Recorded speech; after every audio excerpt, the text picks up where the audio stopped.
दोस्तों, भारत एक सोच, धर्म, समाज और राजनीति के इस एपिसोड में हम सांप्रदायिक राजनीति के गहरे एजेंडा के बारे में बात करेंगे।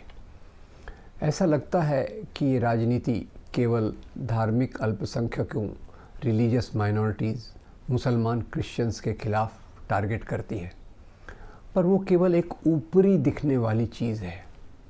जहाँ तक समाज के बाकी तबके हैं जो कमज़ोर हैं, हाशिए पर हैं, जो वर्ण व्यवस्था में जिनकी स्थान नीचे है, उनके अधिकारों को ये मूलभूत रूप से दबाना चाहती है।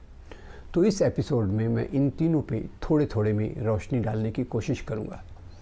जैसे मैंने पहले आपको बताया कि जहाँ तक स्त्रियों का सवाल है, मनुस्मृति के हिसाब से स्त्रियों को शूद्रातिशूद्र यानी शूद्रों में भी एक निचला स्थान रखने वाली इसके रूप में रखा गया है। तो उसी के चलते अगर आप देखें तो पुरुष संगठन का नाम है राष्ट्रीय स्वयं सेवक संघ और स्त्रियों के संगठन का नाम है राष्ट्र सेविका समिति।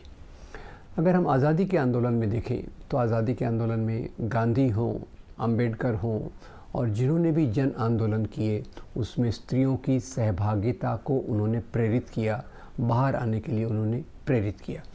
और उसके उलट जो आरएसएस का सोच था, उसमें उन्होंने राष्ट्र सेविका समिति बनाई जो समाज में कई प्रकार की चीज़ें करती हैं। उसमें मैं आपको बताना चाहता हूँ, इनकी एक राष्ट्र सेविका समिति से जुड़ी हुई एक महिला जो बाद में भारतीय जनता पार्टी की महिला मोर्चा की उपाध्यक्ष थी। उन्होंने 1994 सैवी पत्रिका में एक इंटरव्यू दिया था। उनका नाम है मृदुला सिन्हा, जो गोवा की गवर्नर भी रह चुकी हैं। उस इंटरव्यू में उन्होंने कहा कि अगर कोई पति अपनी पत्नी को मारता है तो उसमें गलत क्या है, ये तो घर को सुधारने का तरीका है, नंबर 1। नंबर 2, मैंने अपने बेटे की शादी में दहेज लिया, बेटी की शादी में दहेज दिया। तो इस प्रकार की बातों का इंटरव्यू उन्होंने कहा और ये भी कहा कि स्त्रियों को तब तक बाहर काम नहीं करना चाहिए जब तक ये बहुत ज़रूरी हो। दूसरा एक मुझे याद आते हैं कि भारतीय जनता पार्टी की उपाध्यक्षा विजया राजे शिंदे, भारतीय जनता पार्टी की उपाध्यक्षा वाइस प्रेसिडेंट विजया राजे शिंदे, इनकी प्रतिक्रिया क्या थी रूप कंवर के सती होने के बाद। आपको याद होगा, हमने बात की, राजा राम मोहन राय ने इसके विरोध में काम किया और बाद में सती प्रथा का उन्मूलन के बारे में बहुत सारी बातें हुई।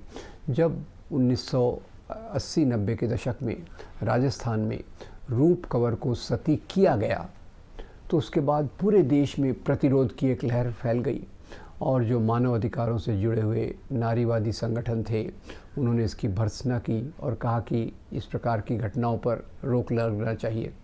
उस समय विजया राजे शिंदे ने महिलाओं को लेकर, स्त्रियों को लेकर पार्लियामेंट पे एक मार्च निकाला और वो मार्च का स्लोगन बहुत मज़ेदार था। उन्होंने कहा, सती होना भारतीय स्त्रियों की गौरवमयी परंपरा ही नहीं, भारतीय स्त्रियों की गौरवमय परंपरा ही नहीं, ये भारतीय स्त्रियों का अधिकार है। अब ये एक बहुत मज़े की बात है।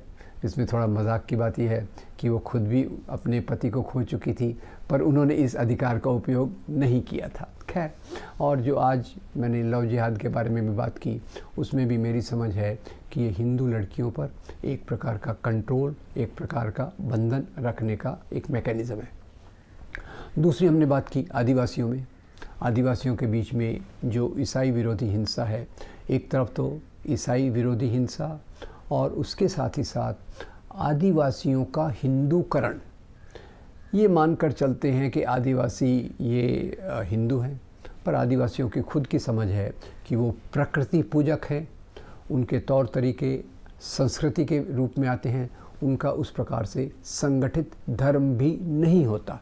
पर खैर, ये मानकर चलते हैं और उसके आधार पर उनको आदिवासी नहीं वनवासी कहते हैं।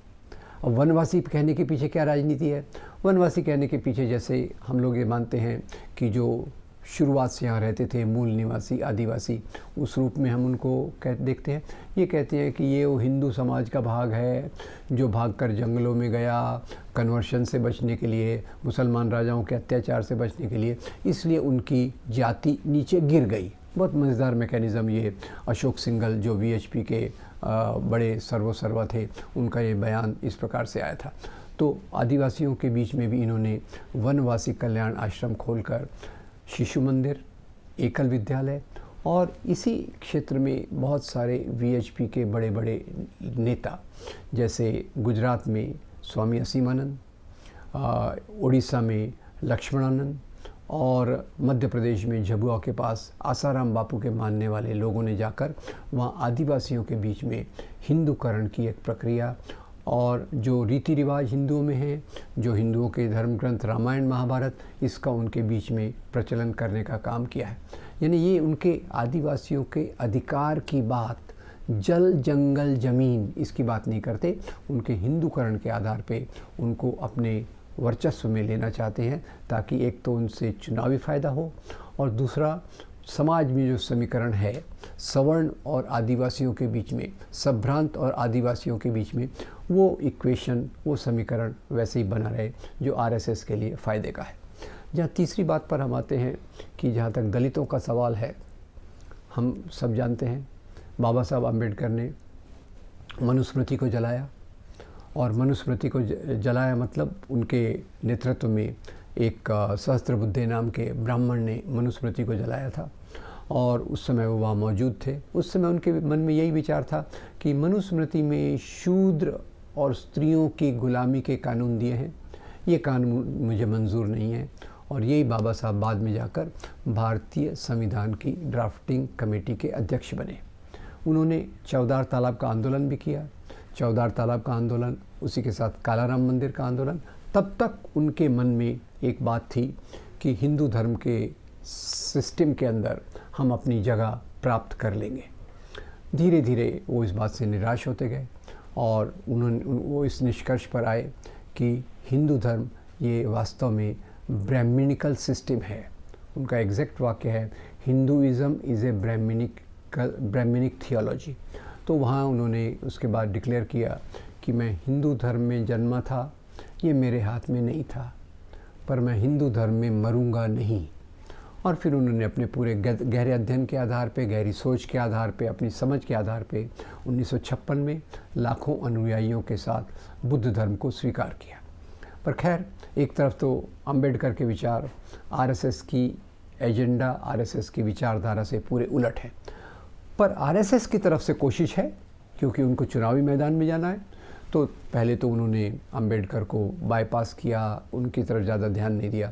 धीरे धीरे उन्हें लगा कि अंबेडकर ये दलितों के और लोकतंत्र के मूल्यों के मसीहा के रूप में सामने आए हैं, उन्हें हम बाईपास नहीं कर सकते। तो उन्होंने एक तरफ उनके मूल्यों को समाप्त करने की कोशिश की, दूसरी तरफ उनकी मूर्तियों को फूल माला पहनाने की कोशिश की।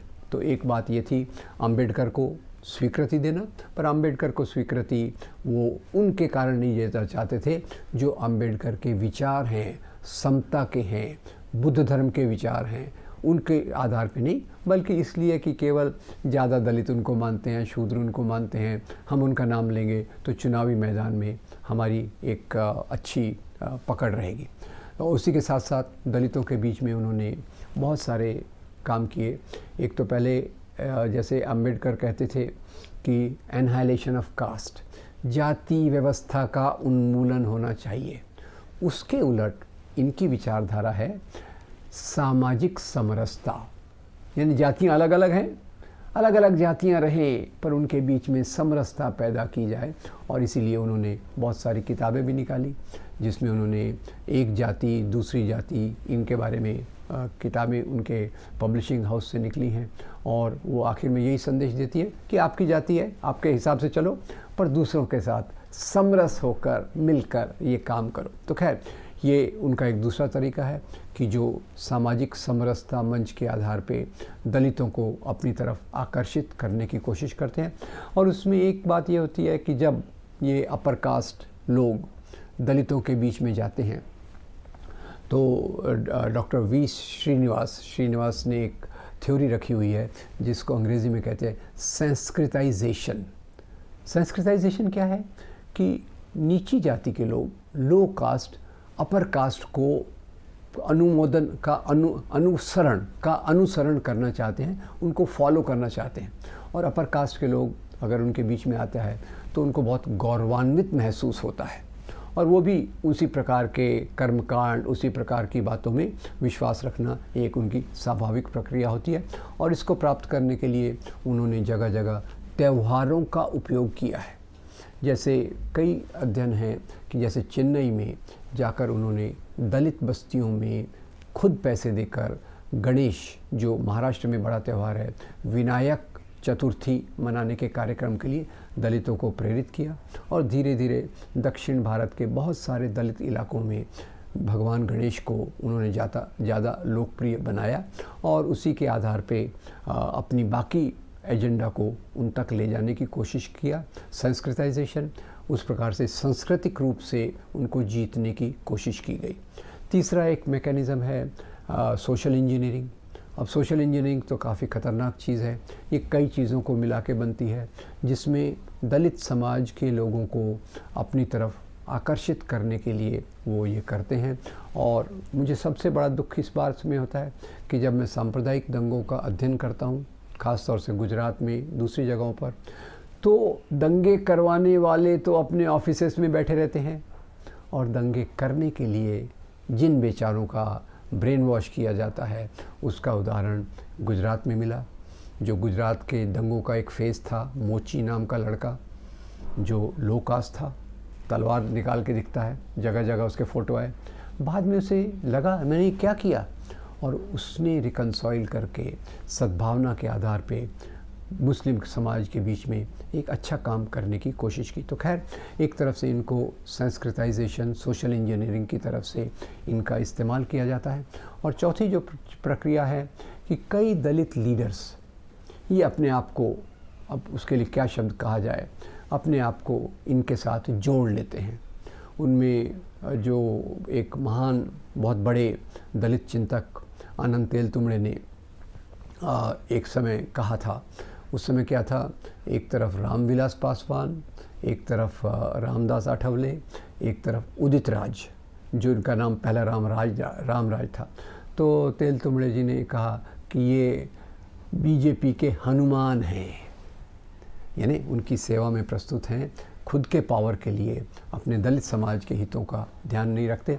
और ये बात मैं अभी कह रहा हूँ, तेलतुंबड़े को मैं कोट कर रहा हूँ, उसके आगे जाके कहता हूँ कि रामविलास पासवान का जो बेटा है, जो भी उसका नाम हो, वो उसने अभी 2019 के चुनाव के पहले या उसके बाद, शायद बिहार के चुनाव के पहले कहा कि मैं तो मोदी जी का हनुमान हूँ। उसने ये, उनका नाम चिराग पासवान है, और खुद उन्होंने ये रोल, मोदी भक्ति का, उनके सेवा करने का रोल उन्होंने स्वीकार किया। और अंत में जो पांचवा तरीका है जिससे दलितों के बीच में अपनी पैठ बनाते हैं, वो पांचवा तरीका है कि कुछ दलित प्रतीकों को ये अडॉप्ट कर लेते हैं और उनको एक हिंदूकरण करके प्रस्तुत करते हैं। प्रोफेसर बद्री नारायण की एक बहुत अच्छी किताब है, और वो है हिंदुत्व पे एक उनकी एक किताब है, उसमें एक राजा सुहेल देव का वर्णन करते हैं। ये बहुत लंबी कहानी है। सुहेल देव एक राजभर कम्युनिटी से थे, तो राजभर कम्युनिटी को अपनी तरफ खींचने के लिए उन्होंने सुहेल देव का गौरवीकरण किया, और उसमें उन्होंने सुहेल देव कैसे गाजी मियाँ के खिलाफ लड़े, ये बात उन्होंने ऐड कर दी कि वो हिंदू धर्म की रक्षा के लिए गाजी मियाँ से लड़े। इसी प्रकार से अभी बंगाल के चुनाव आ रहे हैं, बंगाल के चुनाव में भी ये इस प्रकार की दलित कम्युनिटीज़ को ढूंढ रहे हैं जिसके कोई तो भी प्रतीक हैं, उन प्रतीकों का गौरव करके दलितों को अपने साथ जोड़ने की कोशिश कर रहे हैं। तो ये खैर मल्टी प्रॉन्ग्ड स्ट्रैटेजी, बहुत तरीक़ों से दलित समाज को अपनी तरफ लेना। पर जो बाबा साहब कहते थे स्वतंत्रता, समता, बंधुता, समता की बात नहीं करेंगे, समरसता की बात करेंगे, जाति उन्मूलन की बात नहीं करेंगे, समरसता की बात करेंगे। ये उनका एक क्लियर कट एजेंडा है।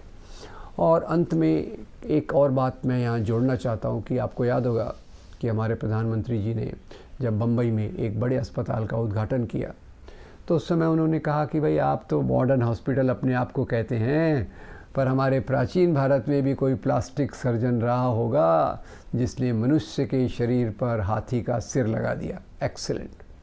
बस उसके बाद एक पूरी लड़ी चालू हो गई और लोगों ने कहना चालू कर दिया, यानी उसी परिवार के लोगों ने कहना चालू कर दिया कि पहले के ज़माने में इंटरनेट था, टेलीविज़न था और पुष्पक विमान तक था। एक्सीलेंट। अभी उत्तर प्रदेश के मुख्यमंत्री योगी जी ने भी इसी बात को दोहराया कि पुष्पक विमान तो रहा ही होगा, और वो तो ये पुष्पक अपने विमान तो एक शहर से दूसरी जगह जाते हैं। बोले प्राचीन भारत में ऐसे वाहन थे जो एक ग्रह से दूसरे ग्रह पे जाते थे। एक्सीलेंट। तो ऐसे प्रकार की बहुत सारी चीज़ों को, जिसमें हवाई जहाज़ हो, जो पूरा एस्ट्रोनॉमी और जितनी सारी चीज़ें विज्ञान की उपलब्धि हैं उसके बारे में कहते हैं हमारे पास सब कुछ था, हम केवल भूल गए। तो अभी उसी के आधार पे ये विज्ञान को एक आस्था के रूप के आधार पे देना चाहते हैं, और ये सरकार के आने के बाद ऐसे विषयों पर रिसर्च के लिए बहुत बड़ी फंडिंग, वो पंचगव्य पर हो, रामायण महाभारत की ऐतिहासिकता पर हो, या पुराने समय के मिसाइल, जैसे गुजरात के मुख्यमंत्री ने कहा कि राम का एक एक जो बाण था वो एक मिसाइल की तरह था। Excellent, no problem. खैर, तो ये क्यों कहा जा रहा है कि हमारे प्राचीन काल में सभी उपलब्धियां थी? हम जानते हैं कि वैज्ञानिक उपलब्धियों के लिए इंफ्रास्ट्रक्चर चाहिए, इंस्टीट्यूट्स चाहिए। आप आज एरोनॉटिक्स में एरोप्लेन को डेवलप करने जाइए तो उसमें कितनी चीज़ें लगती हैं। मुझे भी थोड़ा अनुभव है, मैं भी एक वैज्ञानिक इंस्टीट्यूट में काम कर चुका हूँ कि किसी चीज़ के विकास के लिए आपको बहुत सारी जांच की ज़रूरत है। तो ये प्राचीन काल में सब कुछ था, हमारे धर्म ग्रंथों में सब कुछ है, ये इसलिए कहना चाहते हैं मेरे हिसाब से कि अगर आप इस बात को मानोगे तो उसी के साथ ये बात भी आ जाएगी कि प्राचीन ग्रंथों में जो मूल्य दिए हैं वो बहुत अच्छे हैं, उसका पालन करना चाहिए, और वो प्राचीन ग्रंथों के जो मूल्य हैं उसमें बाबा साहब ने जो किया मनुस्मृति के साथ, उसको आप जानते हैं। तो ये पूरा एक राजनीतिक एजेंडा है जो आधुनिक मूल्य, वैज्ञानिक मूल्य, साइंटिफिक सोच को लेकर चलता है, और इसी के चलते जो वातावरण खड़ा होता है उसमें हमने देखा जो तार्किक सोच, रैशनल थिंकिंग, जो हमारे कॉन्स्टिट्यूशन में एक डायरेक्टिव प्रिंसिपल है, उस प्रिंसिपल के लिए जो लोगों ने काम किया, उन लोगों के काम को इन्होंने स्वीकार नहीं किया। जैसे हमारे महाराष्ट्र में नरेंद्र दाभोलकर रैशनलिज्म, वैज्ञानिक सोच के लिए काम कर रहे थे, उनकी हत्या हुई। कॉमरेड गोविंद पानसरे जो रैशनल थिंकिंग और इतिहास की, शिवाजी के बारे में रैशनल थिंकिंग के बारे में बात कर रहे थे, उनकी हत्या हुई। डॉक्टर एम कलबुर्गी जो वैज्ञानिक सोच के आधार पर अपनी बात रखते हैं, और पत्रकार गौरी लंकेश, दो इन्हीं आधार पे चलते हैं। इन चार महान शख्सियतों की हत्या की गई। ये एक आकस्मिक एक्सीडेंटल बात नहीं है, इसके पीछे वही सोच चल रहा है जो तार्किकता को, साइंटिफिक सोच को अलग करना चाहता है, क्योंकि हर एक सामाजिक परिवर्तन केवल वैज्ञानिक सोच के साथ ही आता है।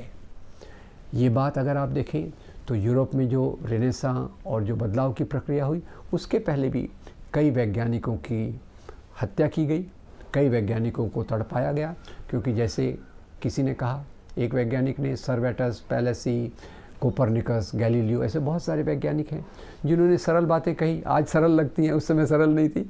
उन्होंने कहा कि भाई मान्यता थी कि पृथ्वी सूर्य का चक्कर नहीं लगाती, सूर्य पृथ्वी का चक्कर लगाता है।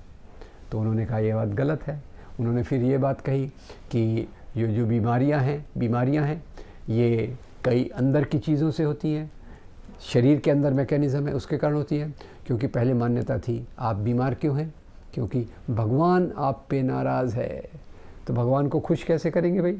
तो बीच में मध्यस्थ है धर्मगुरु का, उसको खुश करो, भगवान खुश हो जाएगा, आपकी बीमारी ठीक हो जाएगी। उसके विरोध में वैज्ञानिक कह रहे हैं बीमारियां तो बैक्टीरिया से हो सकती हैं, बीमारियां डिजेनरेटिव कॉजेज से हो सकती हैं। तो ऐसे वैज्ञानिकों को यूरोप में सज़ा दी गई, और वही चीज़ अभी हम भारत में देख रहे हैं। जो हमारे सामाजिक कार्यकर्ताओं ने वैज्ञानिक सोच के आधार पर बात की, उनको मौत के घाट उतारा गया।